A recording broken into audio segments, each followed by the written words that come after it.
High School District 115 Board of Education meeting for Tuesday, April 9th, 2013. May I have a roll call, please? Mrs. Snoblin? Here. Mr. Edson? Mr. Block? Here. Mr. Scribner? Here. Mr. Bergner? Here. Mr. Carey? Here. Mrs. Golan? Here. Thank you. All right. Tonight is the final full board meeting for several of us. Jim Carey, John Scribner, and I will be retiring after tonight's meeting, which means I get to talk as long as I want, say whatever I want. Let her rip. No, I do want to say a few things. Over the past few weeks, I've been receiving a lot of really nice comments from school personnel that I've had the privilege to work with. I don't think we need to wait until each of them retires, though, before thanking them for the opportunity that we've had to work with them. If you will, for a moment, picture this board as the tip of a small iceberg. And what you don't see supporting us is the work of some of the brightest and most knowledgeable professionals an organization could have. After spending a full day on the job, they are here again tonight to support us at these meetings.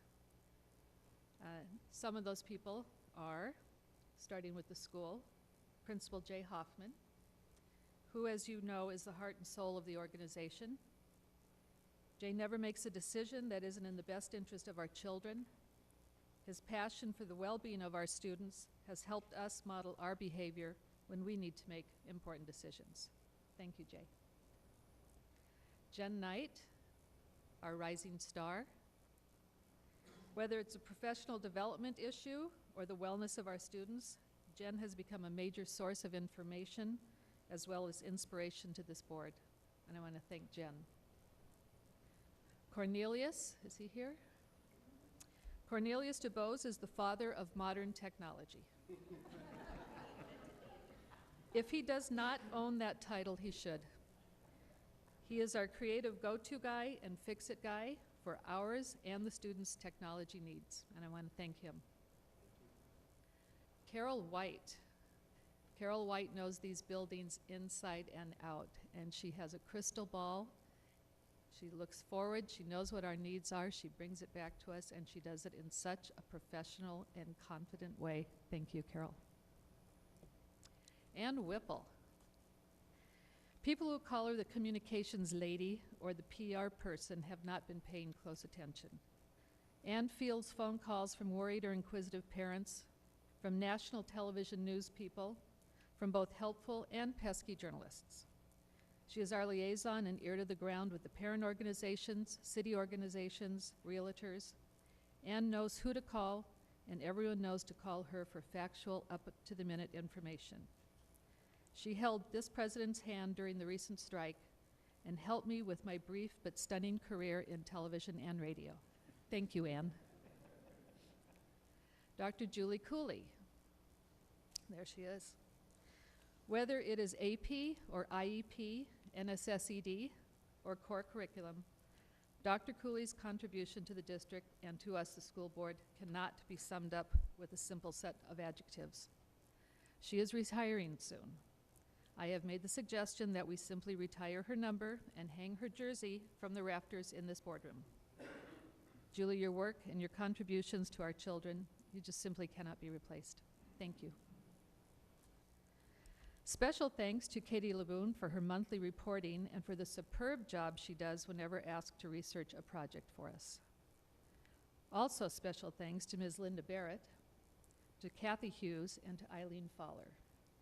These women are the glue that keeps the district from fraying and who let us know where to be and when, and with only the nicest of dispositions and delightful sense of humor. Thank you, Ms. Barrett. Our business team is headed up by Alan Albus, also known as A2, or as I like to call him, Alan.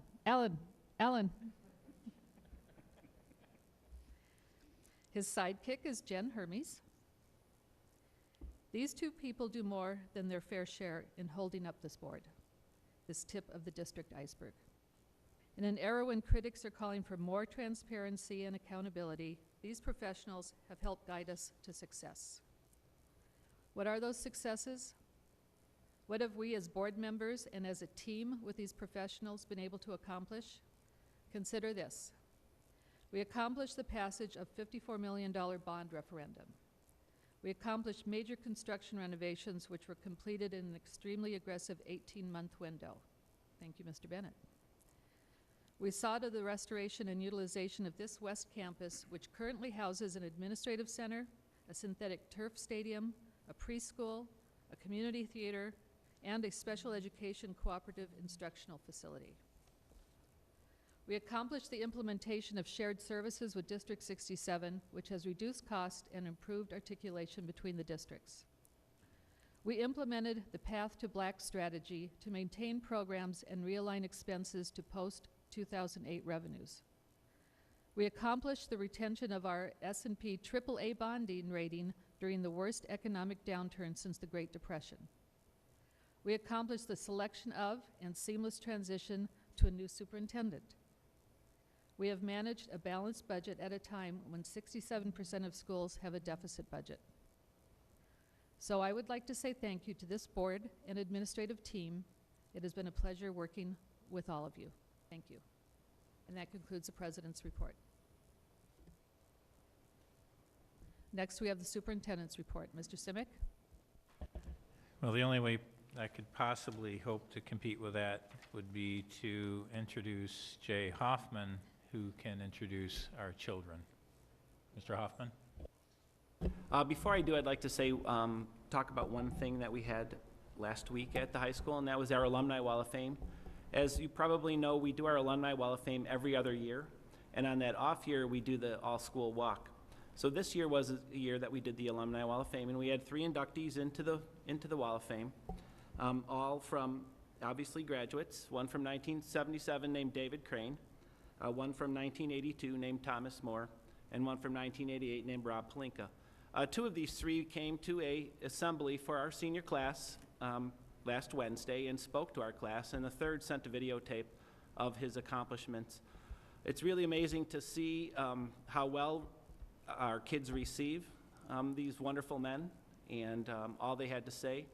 And as they walked out, you kind of hoping one day that they'd be there themselves. So it was a wonderful thing. I don't know, Dr. Simic, or Mr. Simic, if you want to have anything to say about it. I'll wait until after we're done talking about our hockey players here, okay? All right, so let's get to it. I'd first like to introduce Michaeline Tomac, our Assistant Athletic Director, and she's going to bring up our state champion girls, 2nd time in 3 years. So. Thanks, Jay. Tonight I'm pleased to welcome and introduce the members of our 2013 State Champions Girls Ice Hockey Team to the board meeting. Here tonight, representing our Scouts hockey team, are Captain Maddie Falzer, if you'd stand, please. Assistant Captain Caroline Knapp. Senior Franny Sensenbrenner. Senior Catherine Hayes. Junior Chandler Soko. Junior Anna Black. And head coach Elizabeth Zorn. We couldn't bring the whole team here, but we thought our juniors and seniors and our coach here would do a nice job representing them. So they had a fantastic season, and the Scouts had a winning record of 18-8-4. They finished their season strong with an overtime win against Loyola during the semifinals. The girls advanced to the Blackhawk Cup State Championship and beat Fenwick for the title. Anna Black, Caroline Knapp, and Maddie Falzer were named members of the All-State team. Please help me in congratulating our Lake Forest Scouts girls ice hockey team on their state championship. Ladies, look at the camera and wave.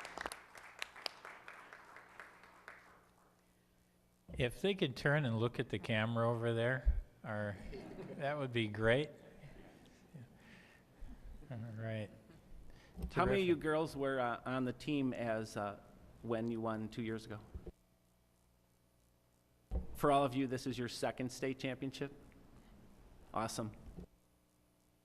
Wonderful. Congratulations, thank you.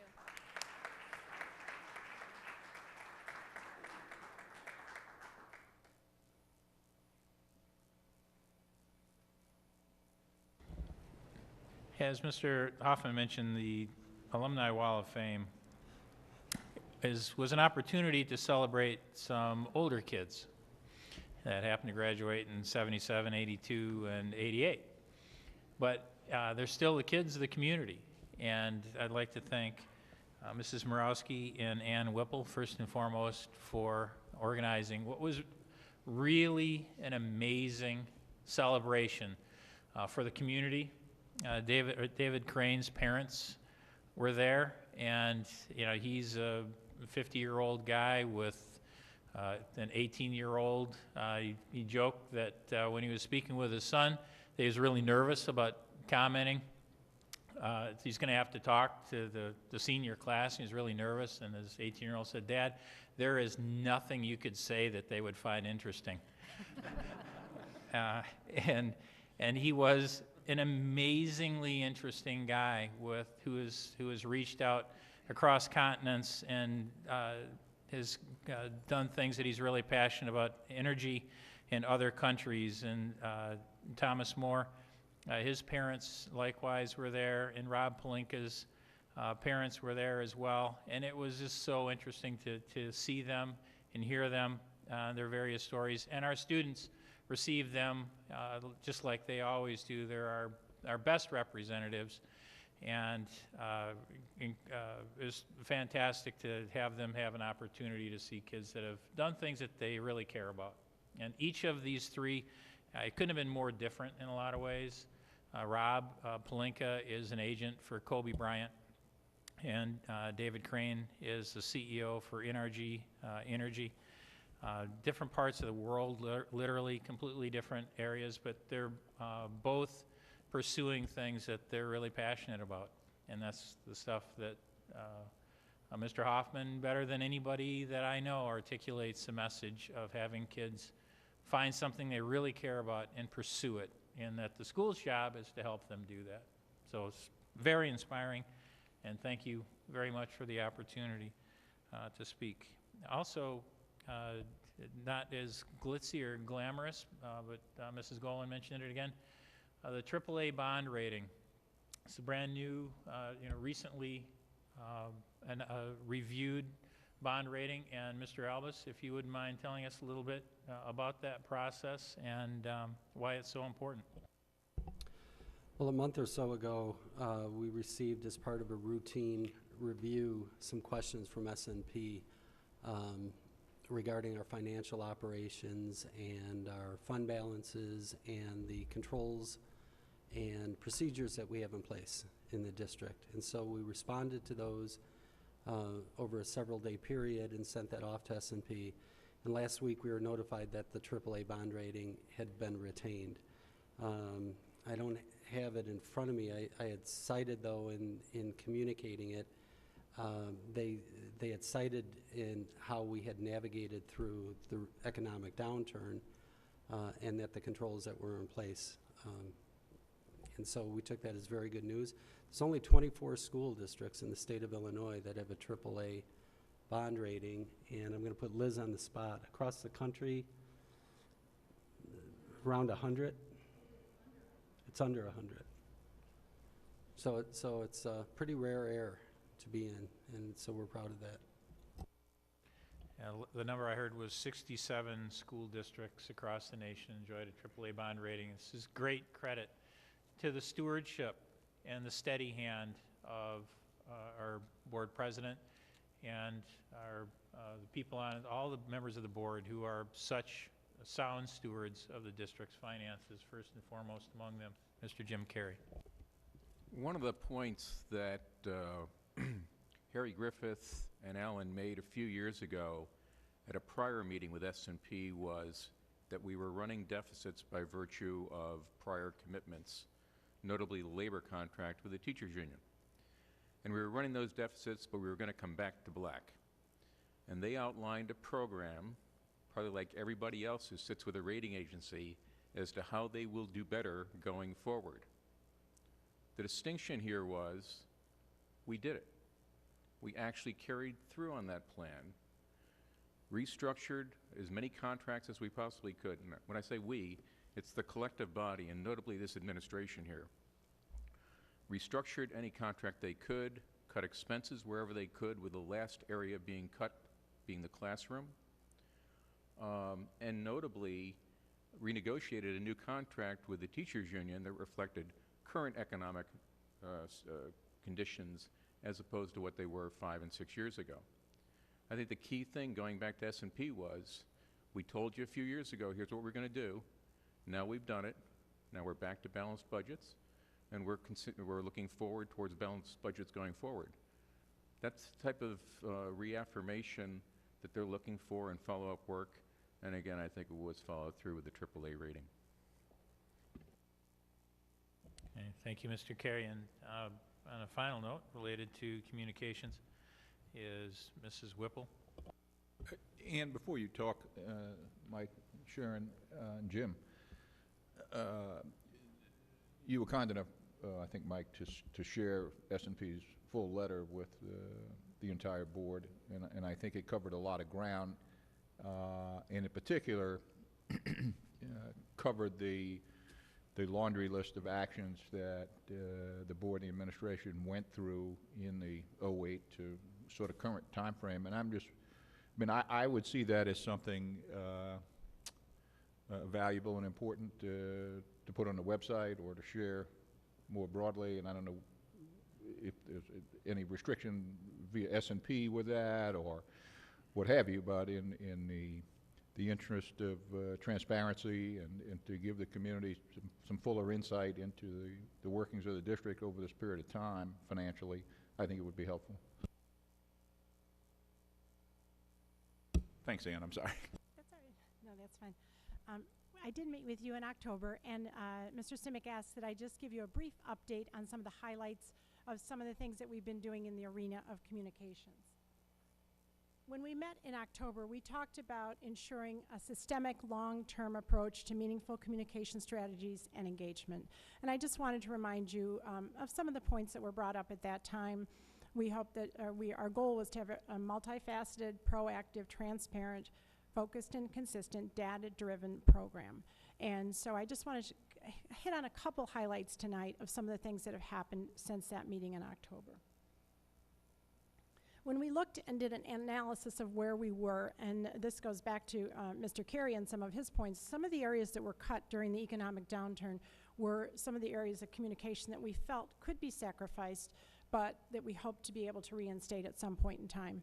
Our websites, as you all know, were designed in 2006, and we were not able to do any type of, we kept the information updated, lots of information, but it was very difficult to manage without some of the new content management systems. And we're proud tonight that on the agenda you'll be hearing more about how we can go forward with the websites. Our community publications were eliminated. Every other month we did send information to all residents in Lake Bluff, Lake Forest, and Knollwood, and that was cut during the economic downturn. We did our best to try to reach out electronically and through the media, but certainly, as you can understand, it did not have the same amount of impact or reach as when we can actually deliver information into each household. One of the things, and these are just a couple highlights, as far as evaluation, we did continue with quite a bit of surveying, and I just pulled the 2010 to 2013 for tonight's example. These are the types of things for surveys and information we've done, and as you can see, we were pretty robust on faculty, students, and parents, but on my last bullet point, you can see we have not done a comprehensive community survey in a number of years, as long as I can remember. So that goes back quite a bit, and that is something that we would like to reinstate, and we talked to you a little bit about that in October. Because the majority of our stakeholders are non-users, it's very important that we now focus on bringing some funds back into and reaching back out to our largest population that we do serve of stakeholders, which are our non-users. And we need to ensure that they're aware of these points as we do that.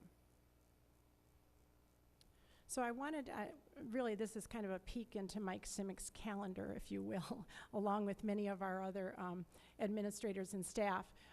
Some of the things that we've been focusing on since October is to reaching out in community engagement sessions, and many of these have almost served as focus groups. Internally, Mr. Simic, as well as Jay and many of our other administrators and staff members, have been involved in such things as weekly cabinet meetings, faculty and board meetings, building leadership team meetings, Classroom walkthroughs is something that Mr. Simic has brought to the district, where all administrators are encouraged very strongly to visit classrooms, sit in classrooms, walk through buildings, see what's going on.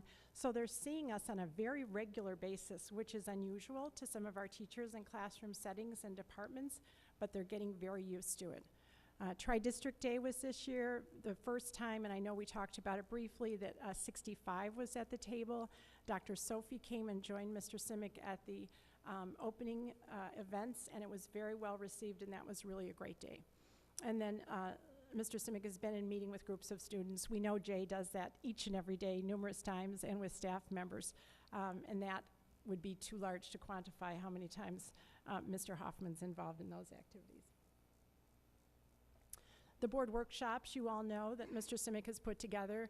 We've started the weekly Board of Education updates, and you're getting information from each of the administrators each and every week. Hopefully you're enjoying those. If there's feedback on how to improve those, we're certainly open to that. APT board meetings on a monthly basis. Jay, as well as Jen Knight, often is there. Mr. Simic and myself, we attend those. Our APT quarterly liaison meetings. And those have really served as focus groups for us at this juncture. Lots of listening and learning, lots of question asking, so it's been a good time to interface and hear input from our constituents, our parent leaders. Class parent meetings, foundation meetings, and then informally open house, school events, concerts, sports events.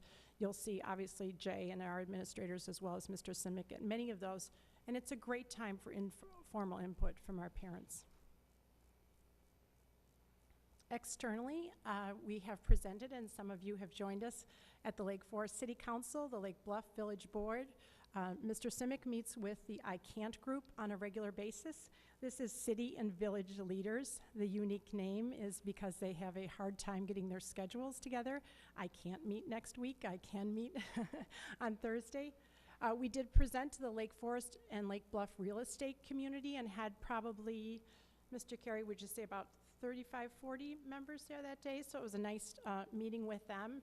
We've provided them with our presentation that they can use with their clients, and we always are open to their calls and inquiries and help with transitioning families to the district.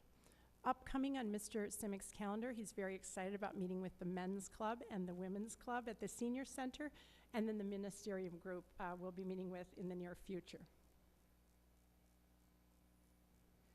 Couple of the things that we have, I'm sure you saw the insight that went out recently. We have reinstated our community newsletter. It was designed collectively with 67, so we can share the costs of the printing and production, but yet the information that just needs to go to Knollwood and Lake Bluff can be pulled out and mailed very effectively. We hope that this helps reach back to our community and give them information. We've started posting on our website the board packets prior to the board meeting, so you should be able to see those and access those. The superintendent message, Mr. Simic has started a message that goes to community, parents, and staff. And then the community e-newsletter we're reinvigorating, and we've established a real estate relocation e-newsletter, and we did talk to the real estate community about how they could sign up for that.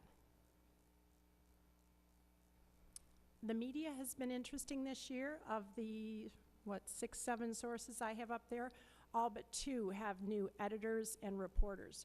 So we've spent much time bringing in the new editors, touring the schools with them, becoming familiar, working hard to get features and coverage. And I'll have more data on that, but I think we've done a nice job of establishing ourselves, particularly in the Trib Local. The Lake Forester's done a nice job covering many of our events. The North Shore Weekend, there was a significant feature about Mr. Simic coming to the district, but as well as features about our students, and that's really where our focus is. We've launched our electronic media, which is Facebook, Twitter, and Pinterest. If there are any Pinterest fans in the audience, be sure you follow us there. That's a lot of fun. Lots of great pictures on there that people can access. And then tonight, as I said, we'll be bringing some information about a website design provider. Next steps, we hope to very soon launch the redesign of our website, which is anticipated for this fall. Then we will be redesigning things to be within the newly defined design standards. And then from there, we'd like to continue to obtain feedback and refine and enhance our efforts. From the community engagement standpoint, we're looking at a variety of ways to proactively reach out to the silent majority in our community at large, and we want it to be systemic and systematic. Two of the areas we're looking at is a community-wide survey, which would reach beyond our doors. As I showed earlier, that we do talk often to our parents, get feedback from parents, staff, and students, but we need to do a better job reaching out into the community. And then community meetings, reinstating, these were things that we did years ago, but starting up again, community meetings to provide context around issues and opportunities for all stakeholders to provide input. So I know that's a brief snapshot, but I did want to let you know some of the progress since October, and any questions or comments, I'm happy to hear them. Thank you, Mrs. Whipple, for all your work and keeping me so busy. You've done a magnificent job of that, and I look forward to continuing to do that work. It's been really, really wonderful to meet the variety of community members, and upcoming meetings are with the seniors, and it's a group that very often goes overlooked. One of the things that I learned in my last life is that the newsletter is particularly important to seniors because their children went through school and they read every single word and they hang on to that until the next one comes. And they really do want to hear what is going on and what kind of work we're doing and why it's of great interest to them. So really appreciate the insight, the publication, and look forward to continuing that. Thank you. Great, thank you. Thank you, Anne.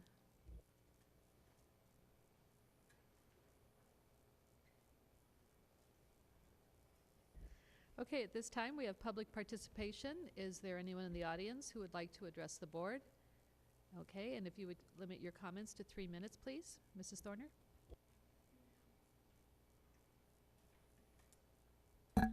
I'm Nancy Thorner of Lake Bluff. Being curious as to how the Highland Park Deerfield School District is handling Common Core, I agreed to attend a board meeting last night with the individual who has joined me at tonight's District 115 board meeting, Carl Lambert, to see what was happening in an adjoining school district over the adoption of Common Core.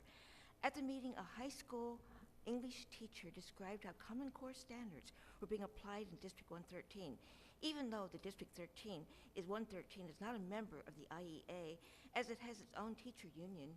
Because Illinois has signed on to Common Core, District 113 must likewise adopt Common Core curriculum standards.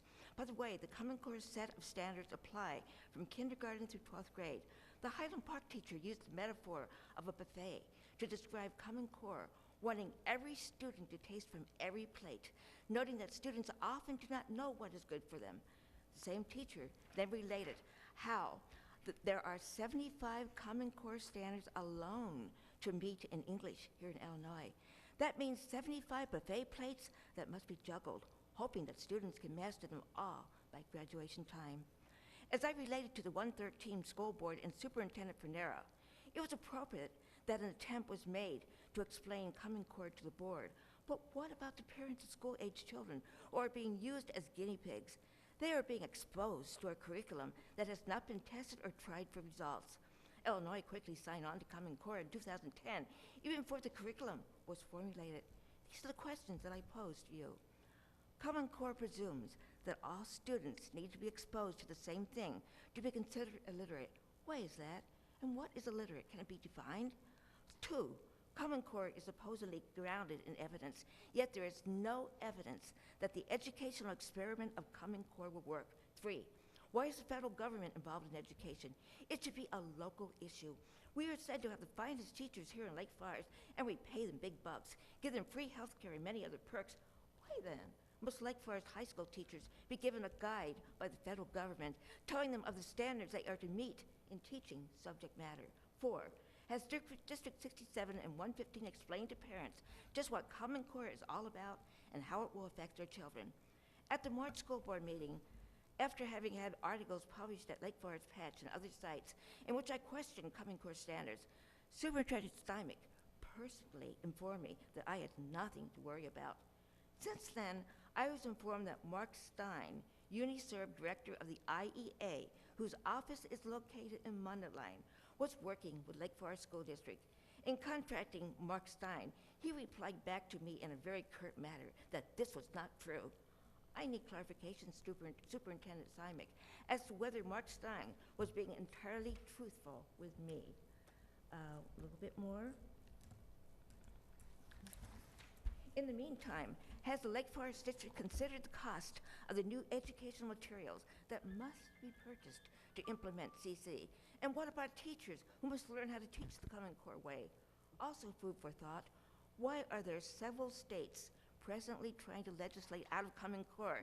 Mrs. Standard- Thorner, I'm afraid we've gone Okay. over 3 minutes. I hope Okay. you can wrap it up, please. Okay, I will. Standard, they 4 years after the states signed on, there are 7 states that want to get out of it. As Texas Governor Rick Perry said, the academic standards of Texas are not for sale. At this point, I will distribute a very important article called Why There's a Backlash Against Common Core by Lindsay Burke. Thank you very much. Thank you, Mrs. Thorner. Is there anyone else in the audience who would like to speak before the board? Yes.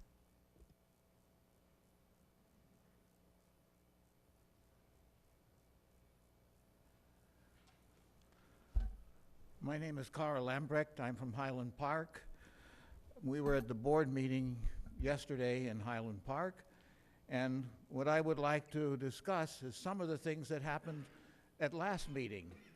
There was a discussion, and the highlight of that, it would be more convenient that people from the public could speak at the beginning of the meeting and at the end of the meeting, because these short presentations that we have are not always available until sometimes before we can discuss issues, and then after, make it more convenient.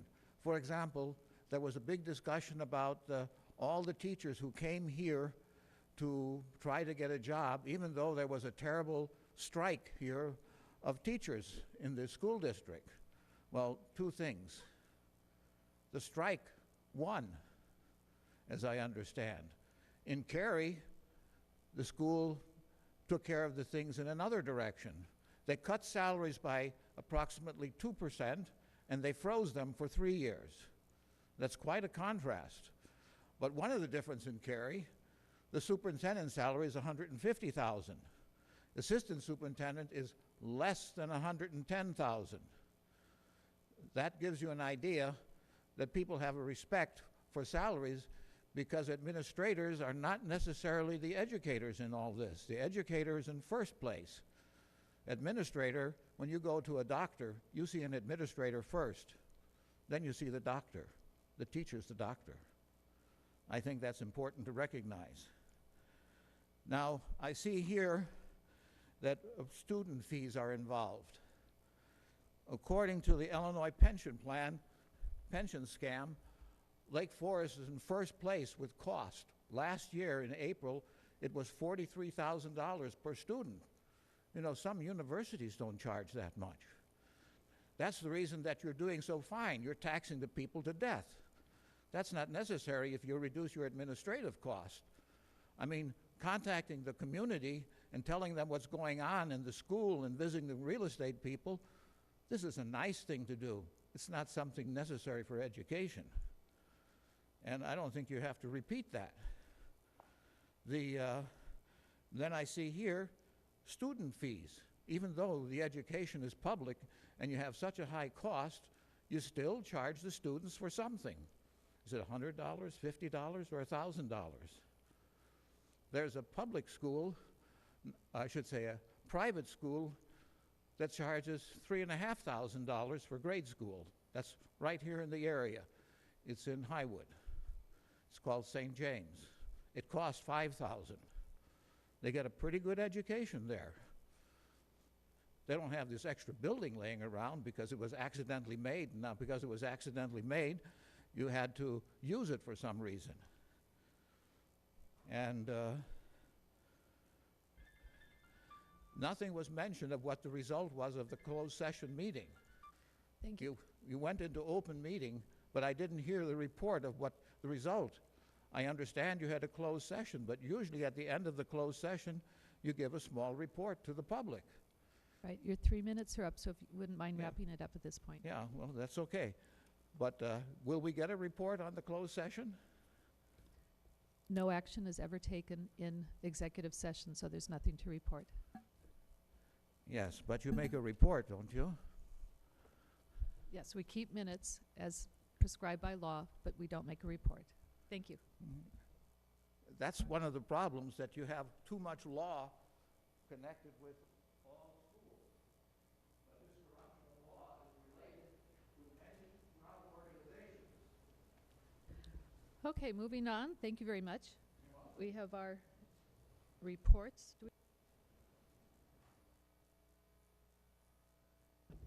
We have a report from our Education Committee. Nikki?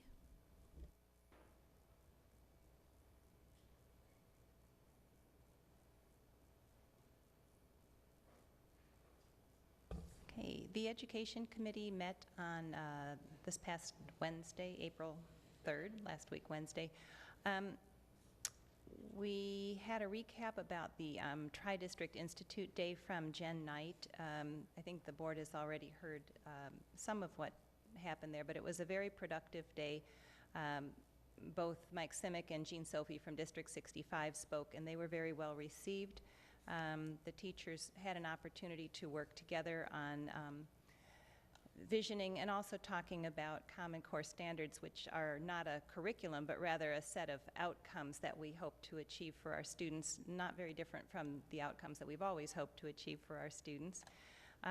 Jen also reported to us on a conference called ASCD, the Association for Supervision and Curriculum Development, that was held in March. 7 of our teachers attended that, and they had 400 sessions to select from to attend. They were all devoted to next steps in education. These 7 teachers, who are obviously highly motivated professionals, are going to be coming together again during the PSAE testing days so that they can engage in a problem-based learning session. So this was a really valuable experience for these teachers, who are probably leaders among our staff. Dr. Cooley gave us an update on the Community Wellness Task Force. They had a meeting recently, and she kind of recapped the year. They've had an extremely busy year in developing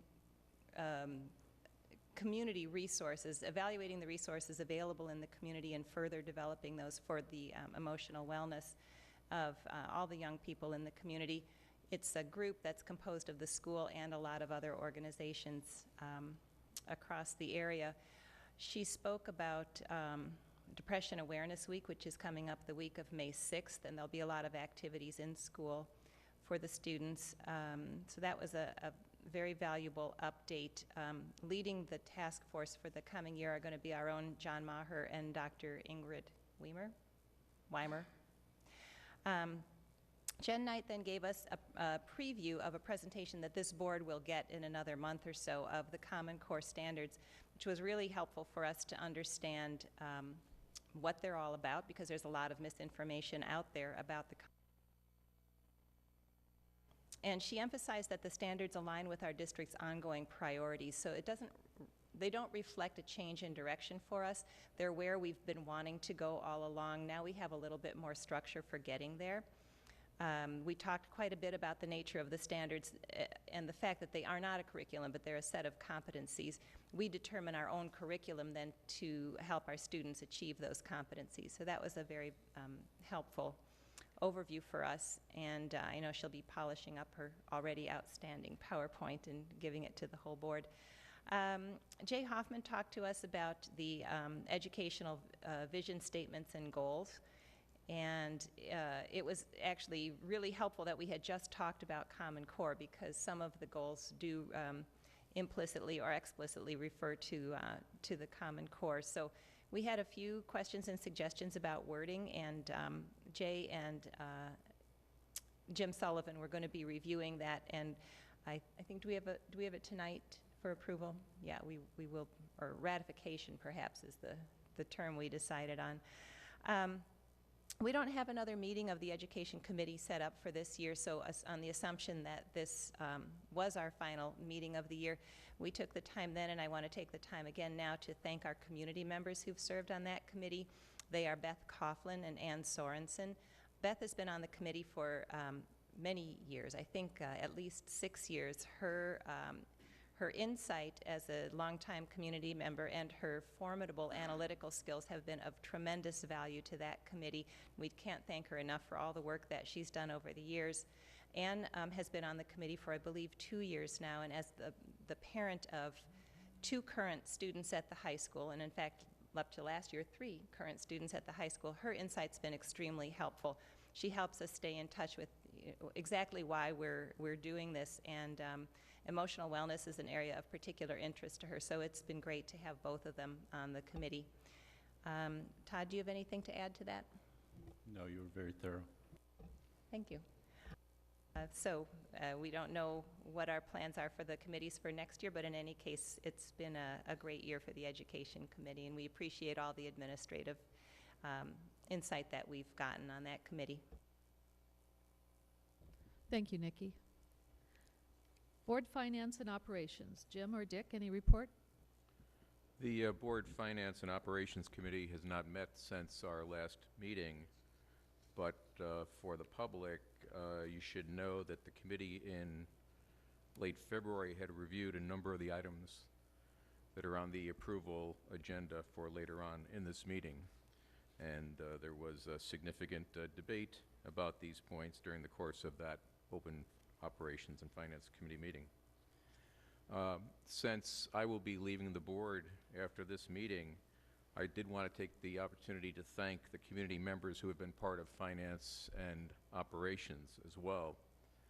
We've had the benefit of having input over the last few years from Kevin Burns and Will Toms on the Finance Committee, Steve Reimer, Fred Fellows, and Sue Rowan on the Operations Committee, and again, those were combined this past year, but we really, Dick and I really appreciated having the opportunity to have community input during the course of those debates to make sure that we've got our best ideas being put forward. So I thank them. I don't know whether or not they will continue to be involved in the committee. Those decisions will be made by the new board. Thank you. Thank you, Jim. Do you want to add anything, Dick? No, I think Jim covered it. All right, thank you. There are no liaison reports, and so we will move on to our action items. The first is, the approval of the resolution authorizing the issue of not to exceed $4,100,000 debt certificates to improve the high school track bleachers and storage facilities, all to repair and equip other school facilities, and undertake certain energy efficiency projects. Mr. Albus? Thank you. Action items A through D in your packet are all related to the capital projects plan that we have discussed on numerous occasions over the past several months. The plan was constructed to take advantage of a still favorable construction environment as well as a favorable finance market. There are several components to the plan of which I'm going to give you an overview tonight, and in developing those components, we turned to several experts for assistance, and many of them are here tonight. So I'd like to take a few moments and point out our Director of Buildings and Grounds, Carol White, our Building Engineer, Brian Carroll. From Siemens Corporation, we have Wes Walker, Ken Datina. From William Blair, many of you know, Elizabeth Hennessy. From Binen, which is the track surface that we're going to be talking about, Mr. Bill Teton. And some of these guys you might remember. The young guy is Brian Zenz from Pepper Construction. The old guy oversaw the major renovations in 2006, Bill Bennett from Pepper Construction. So I want to thank them all for being here because there are a lot of pieces to this and they've been invaluable as we put this plan together. Tonight we're recommending, and Mrs. Golan, as you read the notice, when the packets went out on Friday, it did go out as $4.1 million. Part of that is because we had the paperwork in hand and the track bids were opened on Thursday. But seeing where the track bids came in, we're recommending, and you should have updated resolutions at your place, to lower it to a $4 million debt certificate issuance. We're recommending that we issue debt certificates in the amount of $4 million to be repaid over a 10-year period.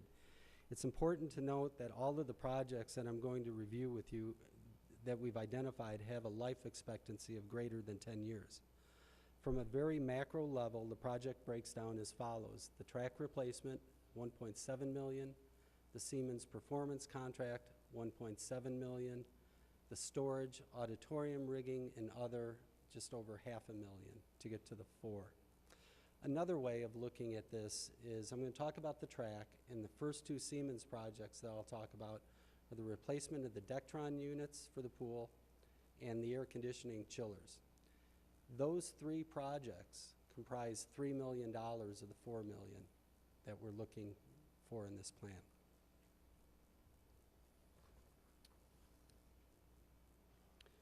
We've discussed the East Campus track on many occasions, and I do not have much to add, but I'll briefly summarize the recommendation before you tonight. The track surface is past its life cycle. As you walk around the track, you will see evidence of this in the degradation of the edging in areas that are breaking down or have been repaired. But what these pictures cannot communicate is that due to the age of the track, the surface is compressed and it's become very hard and very slick when wet. As a replacement was initially contemplated, it was for the resurfacing of the track, which was about a $400,000 cost. Through discussion that occurred during the Diamond Campaign Initiative, we came to realize that due to spring sunsets, a 6-lane track is problematic at a facility without lights because it takes longer to run meets. Also, the turn radius on newer tracks is not as sharp as on our current track. So to change the turn radius of the track and to add 2 additional lanes means re-engineering of the site, and that's where the majority of the expense for this project lies. The track surface that we're recommending is a Binen BSS 1000, which is the same surface that was specified last spring when we bid this project.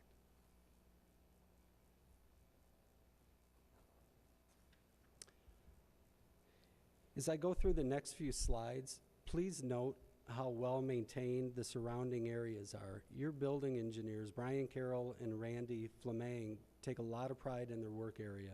And if the work area is this well maintained, it's a pretty safe bet that the equipment's maintained to that same caliber.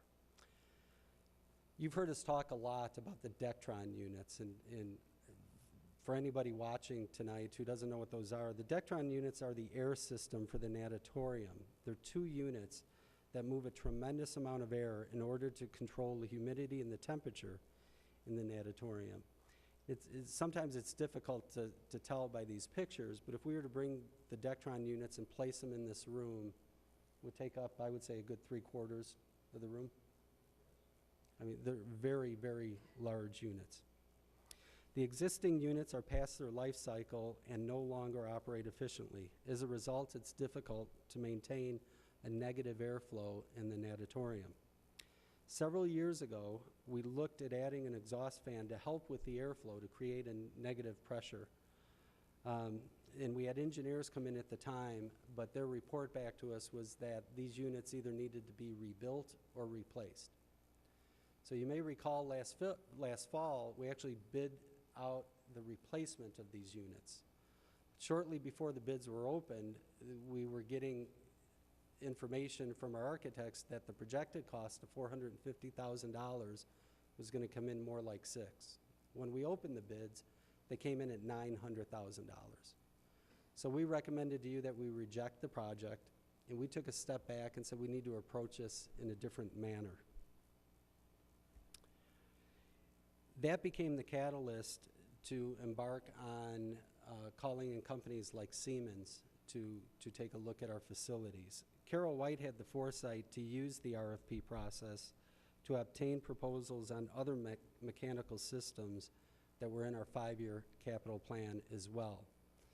We're happy with the results because the proposed solution to rebuild the Dectrons on site brought the cost down from $900,000 to about $420,000.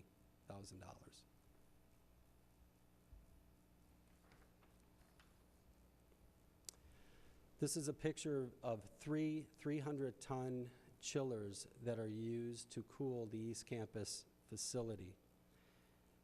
Due to the age of the equipment and the additional strain put on the equipment with all the square footage that was added and especially in the last 2 years, the extremely hot summers, we're experiencing more mechanical breakdowns in the system. In the last few years, we've replaced the printed circuit boards in all of the chiller control panels, replaced the oil pressure safety switches, the pressure relief valves due to leaks, the solenoid valves due to leaks, the motor terminals due to leaks, and oil heaters every 2 to 3 years, refrigerant gauges due to leaks, hour meters as needed, and repaired a leak on the oil return line. So in speaking with Brian Carroll, and he's here, and I'm going to ask him to correct me if I'm wrong, but the age of the equipment and the strain of the summers is causing more frequent breakdowns? Okay. As I said earlier, though, these 3 projects, the track, the Dectron unit, and the replacement of the chillers account for 75% of the entire capital project plan before you tonight. But I'm going to keep going through some of the other projects that have been on there and that we included in the RFP process. The boiler burners, the controls that fire the boilers are obsolete and becoming more and more difficult to obtain replacement parts. Was this one the manufacturer recommended a rebuild, or am I?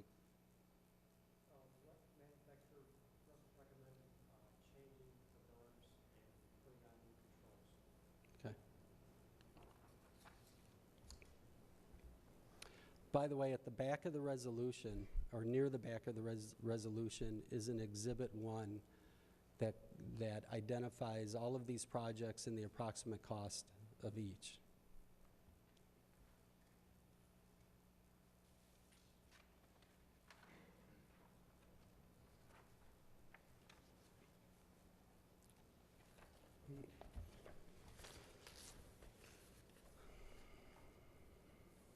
So the replacement of the burners on the boilers is about a $47,000 project.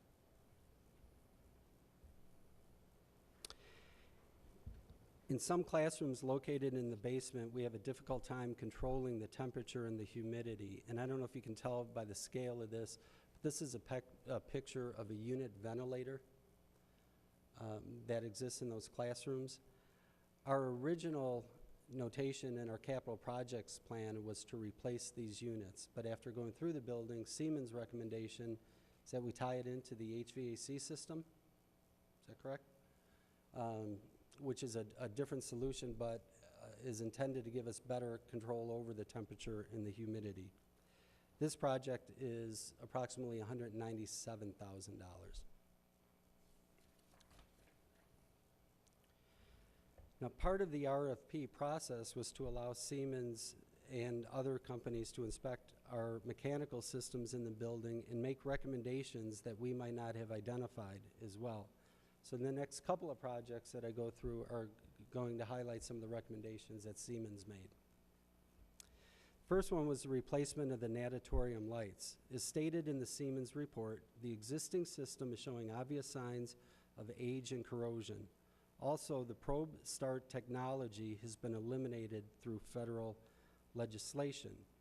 Siemens has recommended replacing the lights with more energy-efficient dimmable lights and installing photocells to automatically dim some of the lights during summer days to also increase the energy efficiency.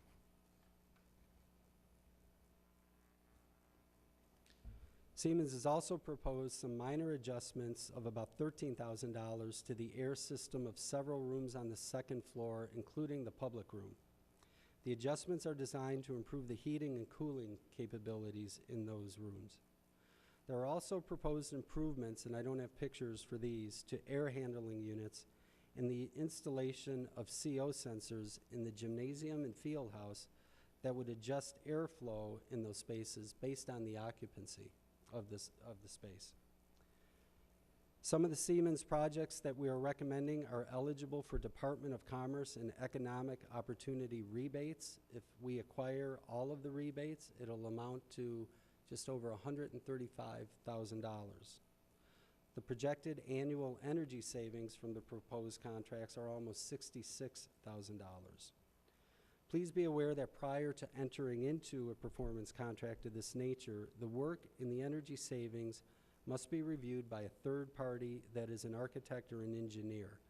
That process has been completed, and the third party has verified the energy savings.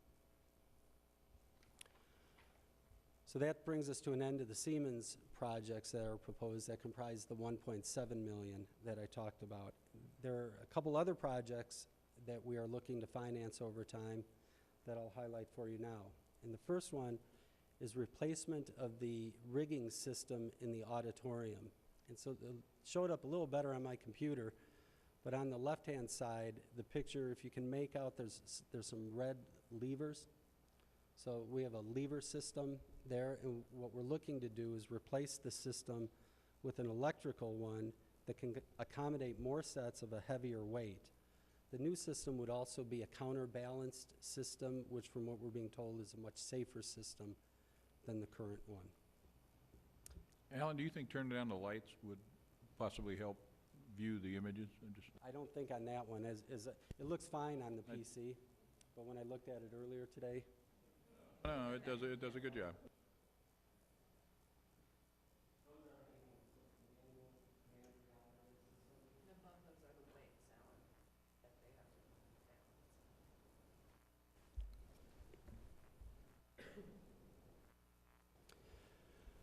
we also are looking to address storage issues at both East and West Campus. This is one of them. This is the garage from the old construction office that was on the east side of the campus. We're looking to replace that. Then out at West Campus as well, the facility that is out by the football stadium right now has no running water nor heat in it. And when the equipment is parked inside of it, there's barely room to work on equipment. So they pull things out during the day to work on the equipment. But again, there's no running water or heat. At West Campus, what we're looking to do is place an additional facility north of the stadium in an area where when we built the stadium, we put in the utility feeds, as you can see here.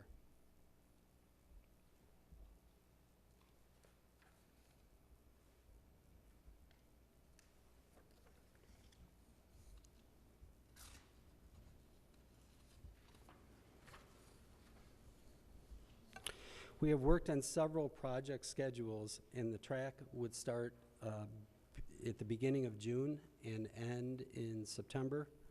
Most of the Siemens work will take place this summer with the exception of the chillers. The chiller work would not start until after the cooling season, but it would be completed before next year's cooling season.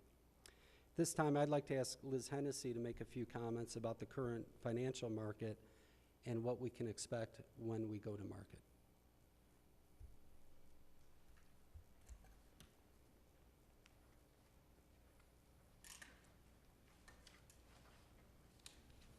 Thanks, Alan. We have been looking at this project, amortizing the bonds over 10 years. The average annual payments for the $4 million option is about $435,000 a year, which I know the district has budgeted that in its O&M budget. The market has been up and down, and it was creeping up as of our last Operations and Finance Committee. We were at about a 1.96% interest rate for this 10-year repayment. Given the unfortunate unemployment numbers that came out last week, bad news in the economy is good news in the bond market, and we're down to under 1.8% now on our estimates. So I think our timing is very good. And the plan, should the board approve the parameters resolution, is to get the bond rating in place for this issue and move to pricing near the end of April. So the proceeds would be available at the end of May, ready for your June construction. Any questions? Any questions, board members, or comments? I have a couple for Alan. For Liz at the moment, anything? Okay. I want to thank you, too, for Actually, yes, being a wonderful they're part of our interrelated. team. They are interrelated. I presume there's no problem with the bond issue in that two of the capital projects aren't on the agenda for approval tonight, the rigging and those can be approved later and still fit within the legal requirements of the bond issue. Is that correct? That's correct. Before we open it up to general questions, I'll just quickly summarize. We're in an environment that we've been advised from Pepper and from our architects that's still very favorable to us. But they're also projecting that as we move forward in the next few years to anticipate increases of 3 to 5% in construction costs. As you just heard from Liz, we're at extremely low financing rates. So what we're looking to do is take some major infrastructure projects that were in our 5-year capital plan that have been identified over the next several years, bundle those together into one issuance, and do the work now so we get the advantage of the work now, take advantage of the construction market, and take advantage of the financial market. Any questions? Just again, related to the auditorium rigging in the east and west storage projects, when do you anticipate bringing those to the board for approval? With the staff resignation, that's going to probably slow down the auditorium one a little bit. The other one's over the next 2 or 3 months, and we would target the work over probably the summer or fall. I was just under the assumption that the work would have to be done in the summer to accommodate the removal or at least at East Campus, the demolition of the existing storage facilities. So you'd have to have a place for all that stuff to go. So we worked out, right? Jay had the idea, as you know, over the last several months, last year when we bid this, we had a demolition package for the bleachers and the storage areas. This winter, because of the lack of snow and the weather up until March, our staff actually went out and dismantled the bleachers. We began dismantling the storage area that was under the bleachers, and Jay had the idea of, why don't we retain that? Now, we need to dress it up a little bit, make it more attractive, but that was a good use. And we met with the architects and Pepper and went over the layout of the track to see if that would interfere, and it does not for the positioning of the track. The east side storage, that will be in the way of the new track. So right now, the west side is empty. Everything on the east side is going to get moved over to the west side, and then the east side will be demolished. And those storage, that will serve our needs for the next few years. But I will let you know, if we ever do decide to do an artificial turf field, not inside of Lindenmeyer, but west, like we had talked about last year, then that storage structure would have to come down. It would be in the way.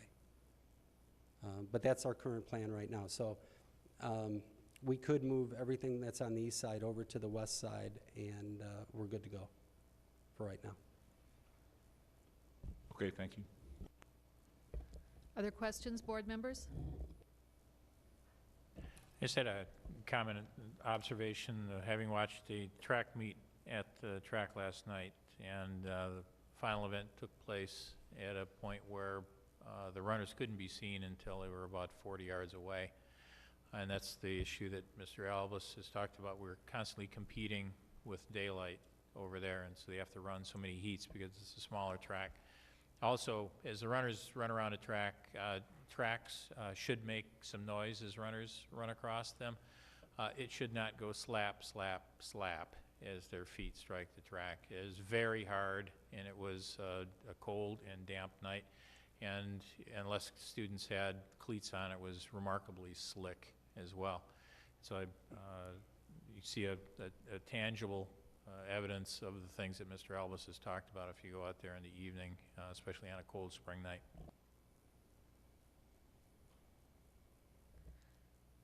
Anything else? All right, thank you, Mr. Albus. Thank you, Ms. Hennessy.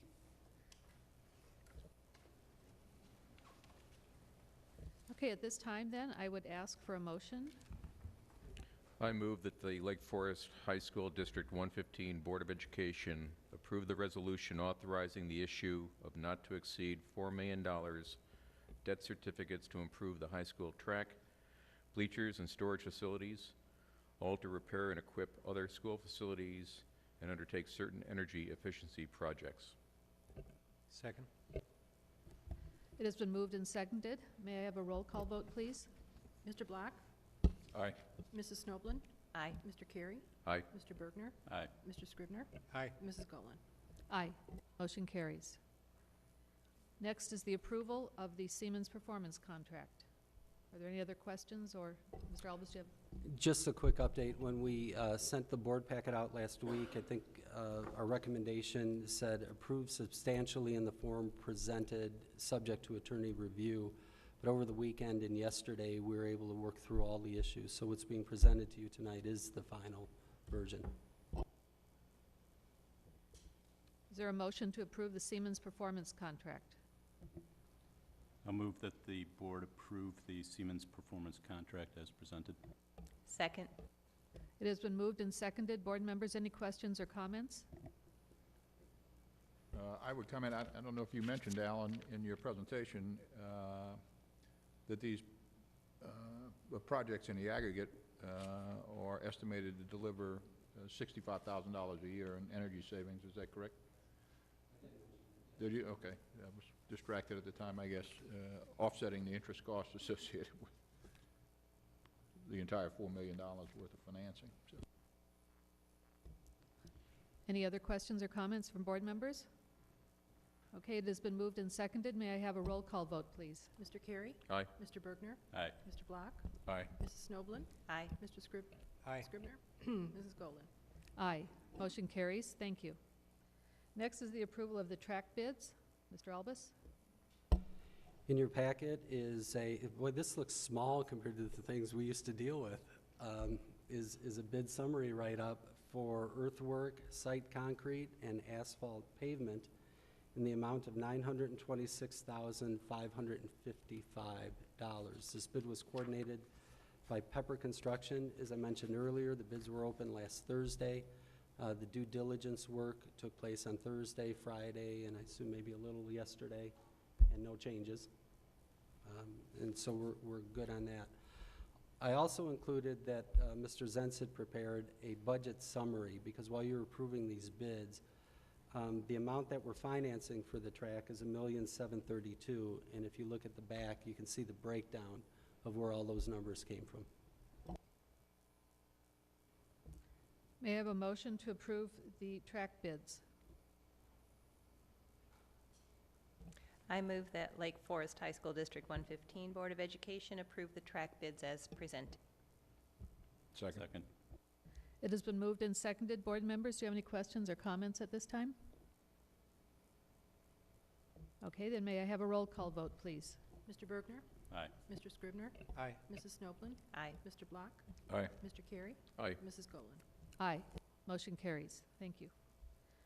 Next on the action item list is the approval of track surface purchase. Mr. Albus? This is all also included in the financing package of the $1,732,000 for the track. We're recommending the purchase of a Bynum BSS 1000 track surface. The cost is $380,000, $380,603.19. This is the same track surface that was specified when the project was bid about a year ago.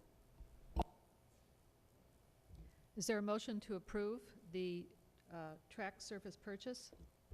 I move that the Lake Forest High School District 115 Board of Education approve the track surface purchase as presented. Is there a second? Second. Board members, do you have any questions or comments at this time? Yes, Alan or Jay, if you could just remind us, you say, Alan, that the track surface is the same one that was proposed as that associated with the project last year. That surface is also about $140,000 more than option one that was quoted. Can you give us any information on that? Actually, I think I'm going to turn to the expert, because you're talking to a kid who grew up with asthma and doesn't know much about tracks. So, Bill, if you want to step up to the podium over there. You have the samples with you? They're up at the podium, I believe.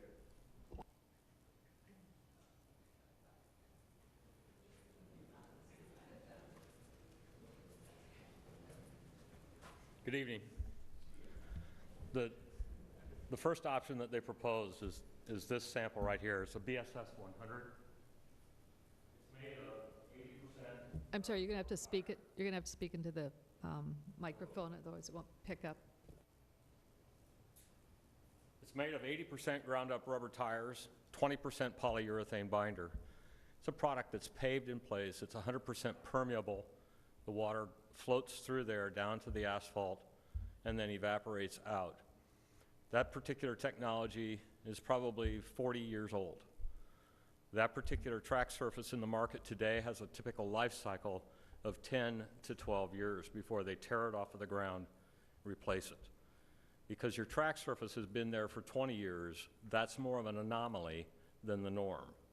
The existing surface is the same material? It is. It is. But athletically speaking, that track material loses its athletic life after about 7 to 8 years worth of its life cycle. So as that particular material ages, you want to think of it like a rubber tire that you put out in the sunshine and let the sun beat down on it, because there's zero shade around a running track. And when you do that to a rubber tire, that rubber tire gets harder, firmer, shrinks, cracks, and the next thing you know, you couldn't take that tire and put it on a rim if you wanted to after a few short years.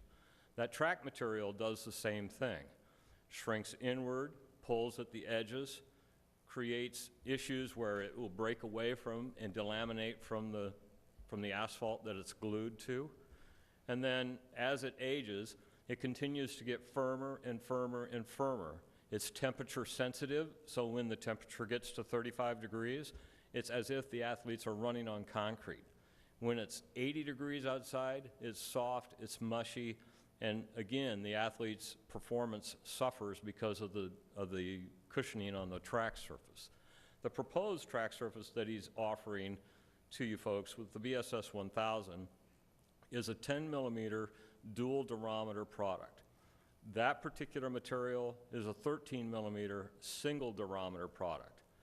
That material is a point elastic surface. In other words, the only place that the athlete gets any shock absorption from that is where he steps on it. This is an area elastic surface with a point elastic surface on the top. So as the athlete compresses this running track, the energy is absorbed around his foot evenly and then returned to the athlete the instant he lifts his foot in the direction that he's running. It's a state-of-the-art track surface, carries a 7-year warranty, will be down on your running track for 25 to 30 years before you have to do anything else to that track material. The resurfacing of this takes place at about year 15, and depending upon the amount of wear and tear on the track surface, it can be up to 20 years before you ever have to resurface this material. That particular material will have been resurfaced 3 or 4 or 5 times and quite possibly be replaced at least once or twice in the same time frame that this is down. So if you look at it on a life cycle cost like you would a roof, that material, if it's maintained properly and replaced at the appropriate times according to what the manufacturers would recommend, not according to whether or not it's still glued to the ground and we can see it out there, will carry over $800,000 in cost to the district if they maintain it properly, replace it when it should be replaced. This material, although it's $140,000 more money up front, will save you $200,000 on the backside because of the longevity of the material. This material also carries repair of the high stress areas one time at no cost to the school during the warranty period. So for the first 7 years, if there's an issue that we need to address, they simply call me. I'm in Chicago about every 3rd week. I drive up to the school. The athletic director and I will go and inspect the running track. And then if there are issues that need to be addressed, then we'll send people out to take care of whatever it is that's going on. In the high stress areas, we designate start-finish lines, the high jump area, the pole vault takeoff area, the long jump, triple jump boards, places where the athletes are running consistently in one pathway down the long jump runway or down the pole vault runway. it also carries a restripe of the facility within the warranty period. So as the track is 5 years old, 4 or 5 years old, some of the granulate will flake off and be broken off because it's not all 100% embedded. And then your stripes look like they have freckles. Well, as a company, we don't like to see the lines have freckles, so included in the facility cost is the restripe of the facility anytime during the warranty period, and that can be determined completely by the district. Whether the district waits until the very next to the last day to call me and say, hey, we want our restripe, or if they do it at year 2, or whenever it is that they do it.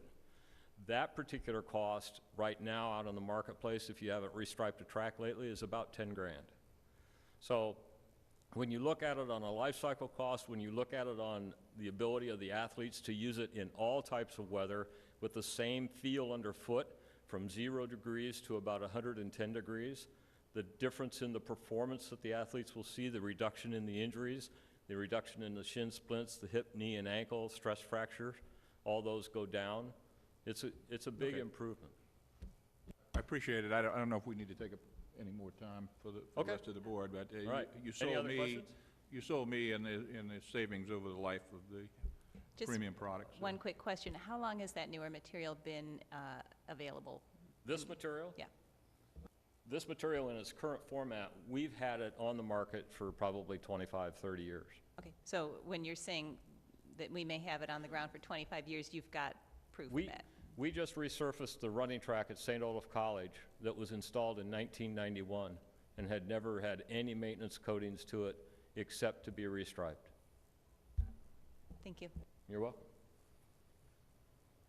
One final question. I noticed, Alan, that in the documents that you provided the board, the word red is highlighted there next to it. Are we buying a red track or are we buying a blue track? I'm going to ask Bill to come up again and talk about the pricing difference in the color, because it's pretty fascinating. Okay. Good evening again. The difference in cost is roughly $6 a square yard. So on your particular surface, Alan, we gave you initial costing on blue, right? Did we give you options on that? Not on this one, no, that was a year ago that we talked about it'll be the same. It'll be approximately the same, but it's, and I don't recall right off the top of my head, but it's about $6 a square yard. And the reason is because the rubber, the blue rubber, is more expensive, and we have to have more pigmenting in the polyurethane to maintain that royal blue color. You quote the number of yards, 6,200 square yards, so you're talking roughly $40,000. Yeah, roughly 40,000. Fine. Okay. Thank you. You okay with red, Dick? Okay, I'm okay Thank with you. it. Red's looking better, there's no question. I don't know if it's looking good, John, but it's looking better. I did like the blue, though, I have to confess. Always take donations, pizza sales, if you want to work to that blue track. Okay. Now I'm lost. Okay, any other questions or comments from board members? Between the asthma and the blue thing, I'm all over the place here. Okay, then, may I have, we're ready to vote. May I have a roll call vote, please? Mr. Carey? Aye. Mrs. Snoblin? Aye. Mr. Bergner? Aye. Mr. Block? Aye. Mr. Scribner? Aye. Mrs. Golan? Aye, motion carries on the red track. Next is the approval of student fees. Mr. Albus again? In your packet is a memo from Katie Laboon, our comptroller, which she does a nice job summarizing the fee sheets that are attached, and I'll read some of the bulleted points. Increases have been made only that pertain only to those fees that are of a non-required nature. The goal was to maintain a percentage increase as close to CPI as possible. We avoided adding cents to any fees, so the result on some of the percentage increases might be slightly below or above the CPI amount of 3% due to rounding. The required fee for technology consumable supplies, which all students pay, has remained the same at $246. And I was thinking earlier, I think that's probably about our 6th year on that, because we held fees for a while, so. And we talked last year about taking the mandated fee and freezing that, or over time decreasing that, to make it a smaller and smaller percentage. So we're staying consistent with that philosophy.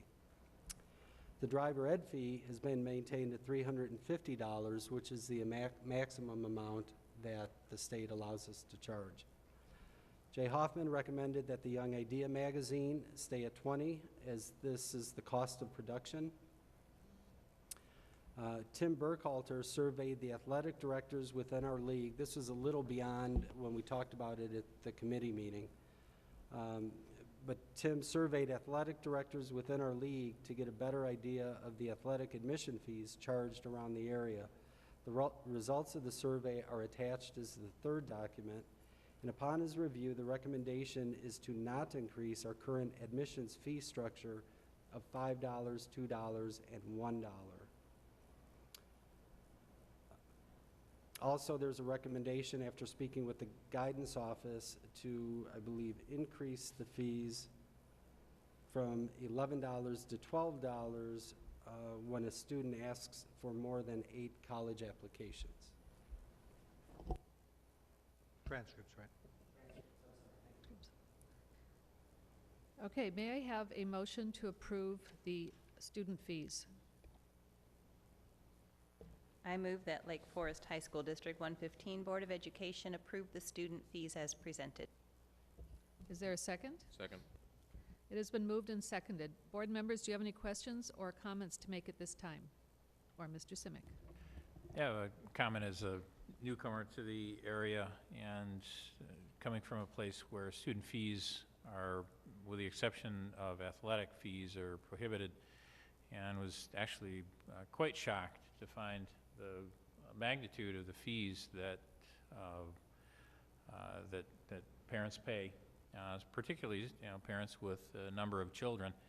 And over the course of the year, I've spent some time considering that and evaluating that, both as a parent and as a superintendent, and soon as a future homeowner in the district. And one of the things that it has struck me over and over again is that this winds up being a user fee, and that the fee is substantial, in my opinion, while you have children in the building.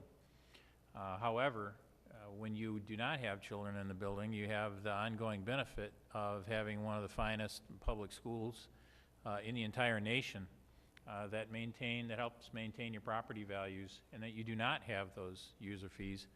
And all that in conjunction with one of, if not the lowest, school property tax rates in Illinois. And so while I find the fees are steep as a user during the time when I am a user, the time when I am not a user, I think far outweighs that brief period where I have a child in the high school.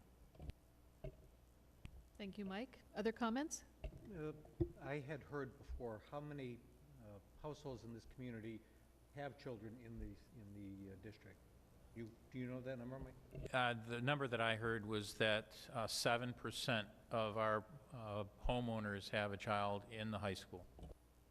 7% of the homeowners are users, 93% are not. Thank you, John. Any other questions or comments? Yeah, just to help put that in context, though, the total fees to try to define pure fees as opposed to book costs and cafeteria costs, which are also included in this analysis. Total about $1 million in a $45 million overall budget for the high school in round numbers. So just to kind of put that in perspective. And while it's true, it is a user fee and it is burdensome, and we've discussed at quite some length, Mr. Simic, you may not be aware of how much length, over how many years, the discomfort associated, particularly with the mandatory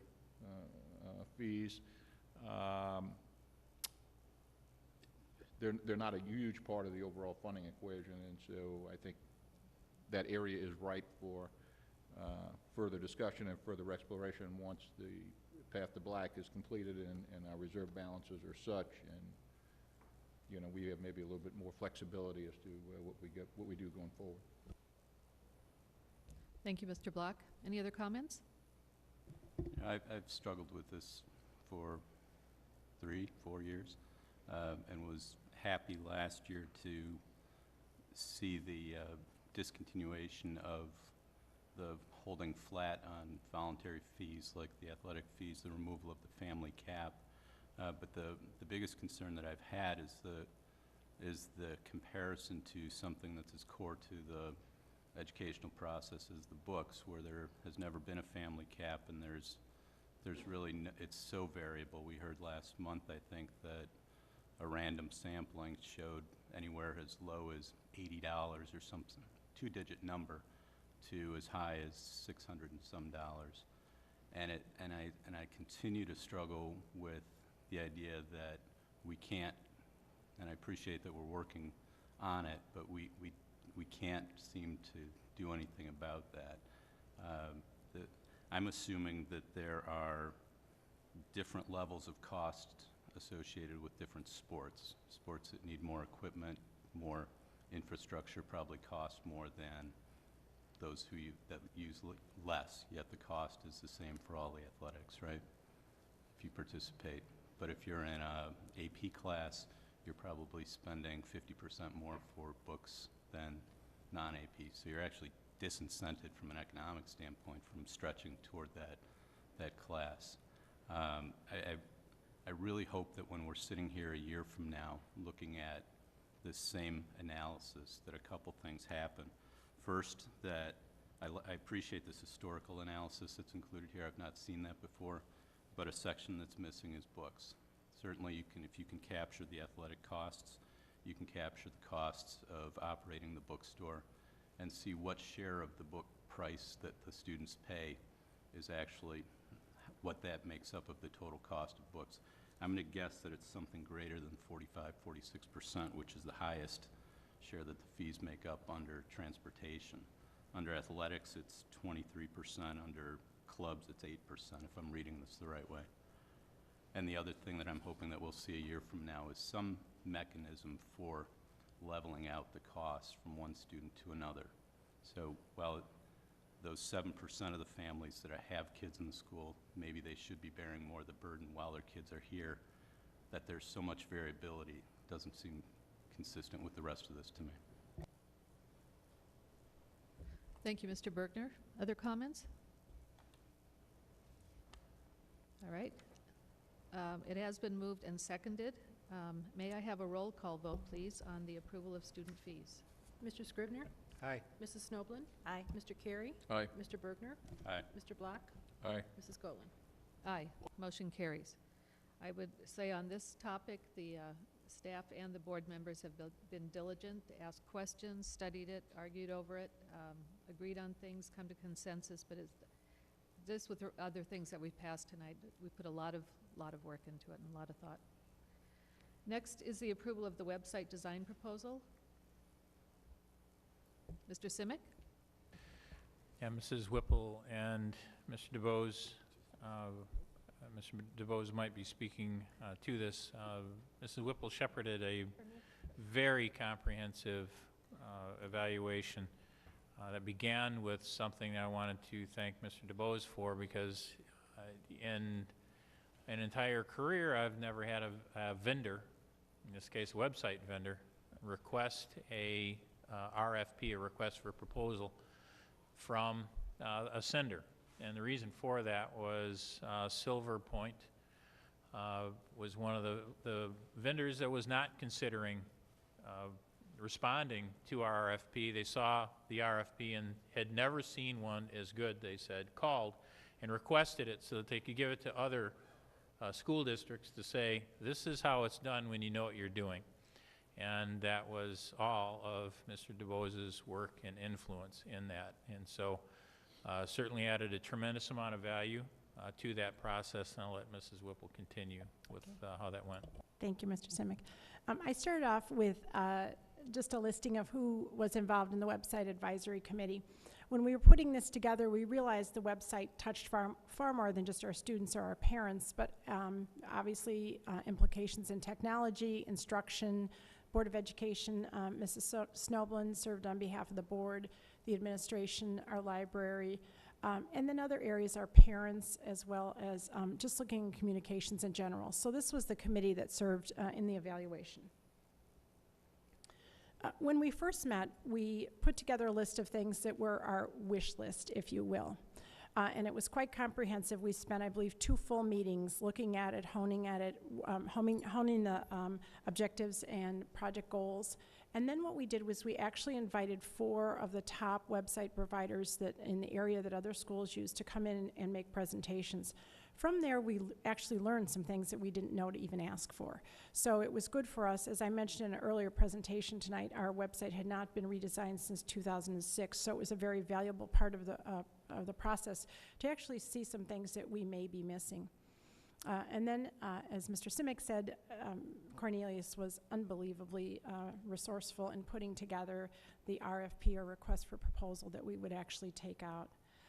And as Mr. Simic said too, it was exciting to hear one of the companies that we had actually identified as a leader in the field initially was not available to come on site to present to us. And then when they did see the RFP, they called us and were very anxious to come forward. And we were very pleased to see that from the RFP we received 10 proposals, and those were outlined in your board packet, and you did see the costs and financing proposed from there. The group got together and found 3 finalists that we felt like were very outstanding. And then we were very diligent in following up on references. We felt like that was a very important part of the process. And we learned some things. One of our 3 top providers actually had quite a few negatives. And it was one of the companies that's largely used across the nation. The other 2 were very, very strong. In fact, the finalist who we're bringing to you tonight was hands down the strongest. We called 16 references. We asked for districts that actually had left them over the years, and that group even was positive in many ways too. And the one comment which I thought very valuable was one of the communications directors in one of the schools currently using them said, if I ever leave districts, this is the one product I will take with me. That the customer service and the work with this group has just been outstanding. So as outlined in your board packets, and I won't go into all the detail, but Silver Point is the company that we unanimously recommended. They've been in the school consulting, design, and software business since 1996. They have approximately 300 clients nationwide and internationally. The notable local schools that are currently using them are the Chicago Lab Schools and Woodlands Academy. We had numerous conversations with the communications director at the Lab School, and he just could not say enough wonderful things. He does a communications blog and a website blog and was very insightful and helpful, and it was a nice connection for us to make just going on in the future. They have a reputation for delivering customized solutions. Many of the websites you look at are very template oriented and don't necessarily reflect the community that they are standing for. Silver Point had a 96% retention rate year after year. Its first client was the Hun School of Princeton. They have a great cadre of public and private schools, but many high-performing private schools use Silver Point. They have 3 offices, so some nice redundancy in Baltimore, Hoboken, and San Francisco. The other part that we really looked at is life after launch, I like to call it. You know, many companies will come in and do a nice job helping you set up and design your system, and then it's hard to find them.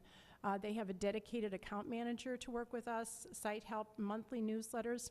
The other part that we found very impressive as a committee is that they do live and recorded webinars 2 times a week. So our staff can actually be learning, and this is included in the price. So from a staff development standpoint, there's some nice options there as well. When we looked at the pricing, the top chart shows the total cost for the project. And we actually benchmarked other districts across Illinois and certainly on the North Shore.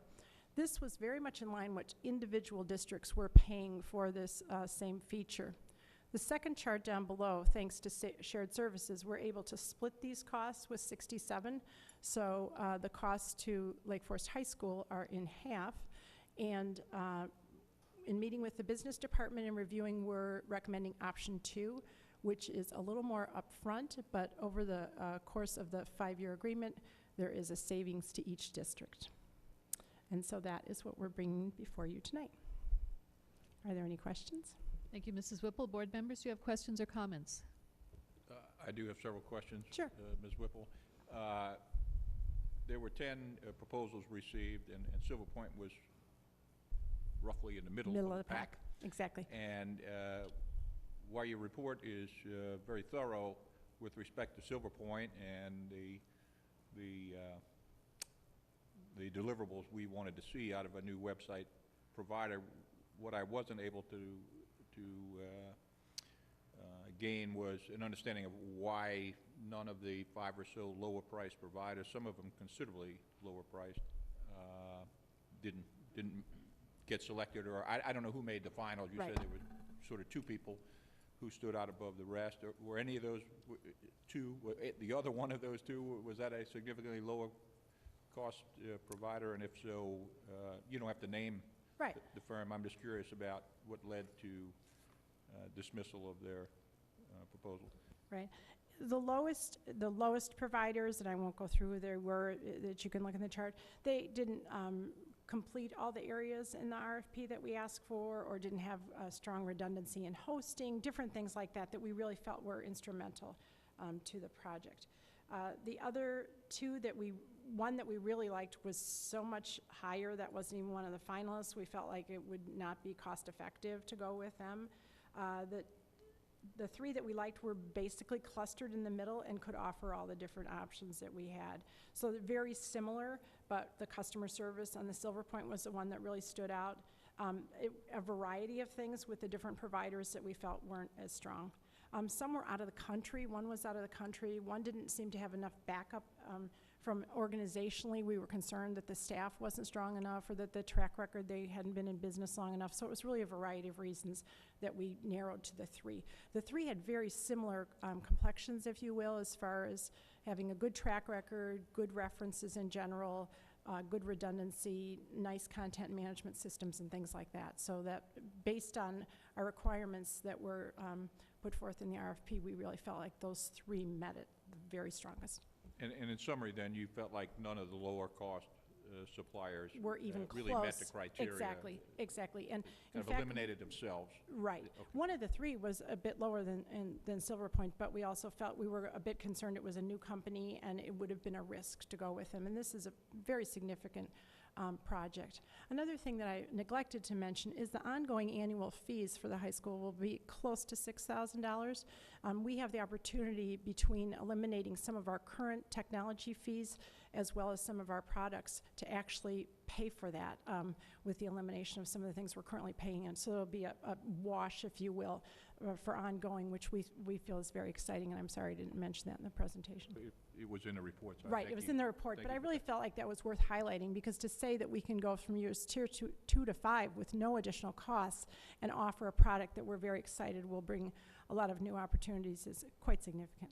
Yeah, well, that leads to my second question. Sure.